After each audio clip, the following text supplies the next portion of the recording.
Hi, and welcome to LearningWorks for Kids Gaming Vocabulary for Parents. This is a video series where we take common gaming terms and vocabulary and break down their meaning. We then discuss how these terms can help you understand the executive functioning skills used in your child's favorite games. Like what you see? Then be sure to visit us at learningworksforkids.thinkific.com for free challenges and resources, as well as classes where your child can play games and learn something about real-world skills in the process. Do you ever feel like you repeat yourself over and over when it comes to things like homework, chores, or bedtimes? Then you might feel like the characters in today's featured game genres, Roguelikes and Roguelites. These two terms are used to describe games that have levels that are randomly selected and where the character experiences permadeath upon losing, which basically means that they need to go back and start at the beginning. In roguelites like Hades and Vampire Survivors, the player continually earns upgrades that make their characters stronger with each run through the game.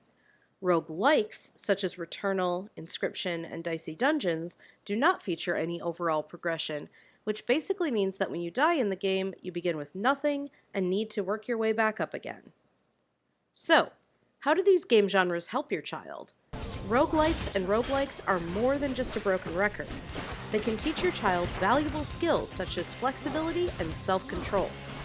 Because the levels of these games are randomly selected, there is no way to memorize the patterns of levels or enemies. Just because the levels looked one way when you ran through them the last time does not mean that they will be the same this time around.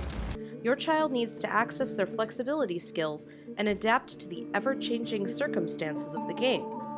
These games can also help your child practice their self-control skills.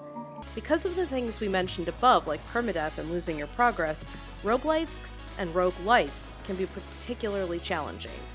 It is easy to get frustrated when you lose a game where you have spent a lot of time and effort to win.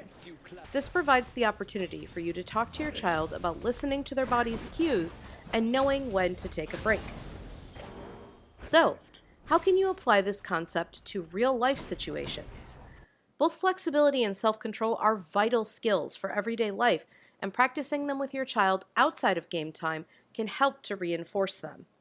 When you try something new as a family, such as a new restaurant, a new activity, or even something larger scale like a new home, you have a great opportunity to talk with your child about adapting to circumstances when they change.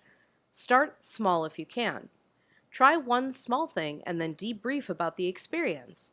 What went well and what, if anything, was stressful about the situation. For self-control, talking with your child about coping mechanisms and frustration can be a way to help them handle these emotions outside of gaming as well. Fortunately, there are plenty of resources and apps for parents and kids that are specifically designed for mindfulness and self-control exercises. We have linked some of these in the comment section below. These apps can help your child not only recognize their internal cues that signal frustration, but offer tools to help them process that emotion in a productive way. Well, that's all the time we have for today.